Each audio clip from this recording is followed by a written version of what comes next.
Our program for change and empowerment, for enhancing the education of our children, for maximizing our quality of life, should continue regardless of academic and social debates regarding the social or genetic bases of criminality, intelligence, and so forth. What am I saying?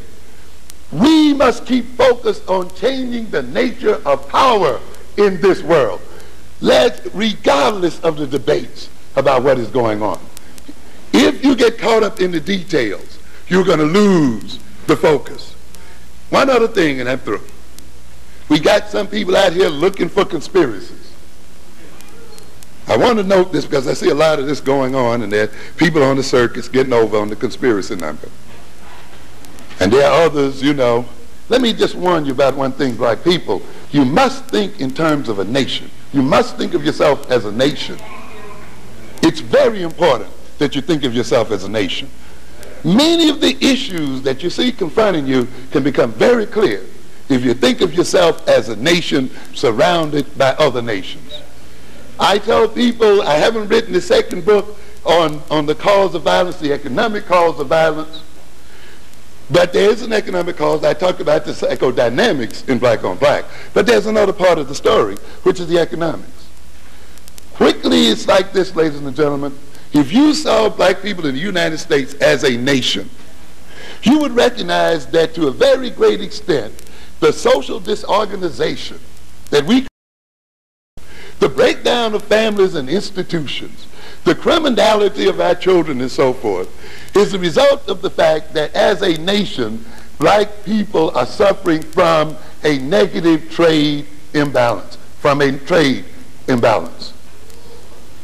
In other words, black people have an overwhelming national debt.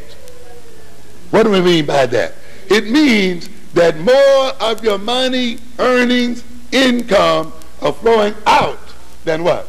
Are flowing in. You jumped for equal opportunity and you educated your most talented people and you sent them away from you and sent them to work for other people. And the monies they earned, you told them to live among those other people so they contribute their brains and skills to your enemies and spend their monies among your enemies and enhance their power. And now they become neoconservative and join the attack on the African community. You understand what I'm saying?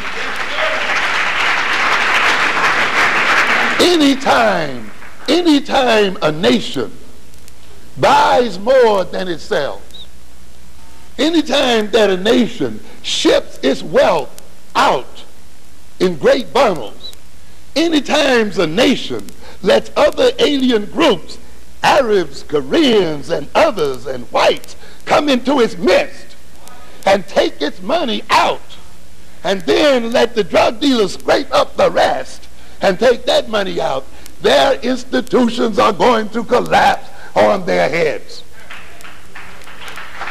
Your families are breaking up because they do not have the economic floor that they need to keep them there.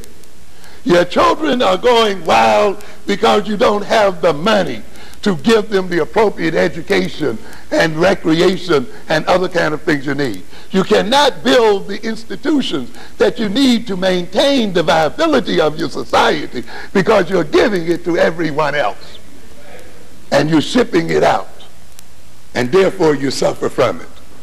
Now, with this view in mind, what does this mean? You can solve this problem to a very great extent if you think of yourself as a nation, remove the aliens from your midst, and thrust out into the world and earn wealth and money and bring it back to your nation and watch its prosperity increase and watch the people become more civil with one another, build the kind of institutions to create the kind of schools you want. But until you do that, it's not going to happen. This is the program. Conspiracy, then. There are people out here looking for the mad scientists who made the AIDS gene. And now they're looking at Goodwin. Is he? Oh, he's the mad man that's getting ready to run the nut for the thing. And there are others who are in the government huddling around. Screw all that. Stop wasting your time hunting for the smoking gun. When you are a nation, you recognize one thing. When you discover the conspiracy, it's too late. Yeah, it's too late. When you discover it, it's too late. If you are a nation, you know what you act on as a nation? You act on capability of your enemy. They can be your friends, as a matter of fact. They can have good relationships with you. But the moment they develop the capacity to destroy you, you don't worry about whether they hate you or love you or they're conspiring against you.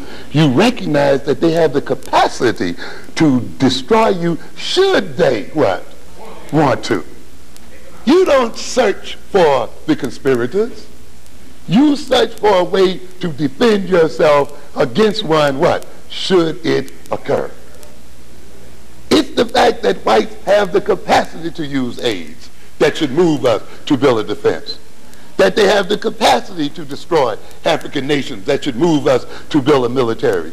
That they have the capacity to destroy our people in economic warfare. Not whether they are thinking of doing so or whether there's some person who's doing so. Screw that. Don't put the energy in what?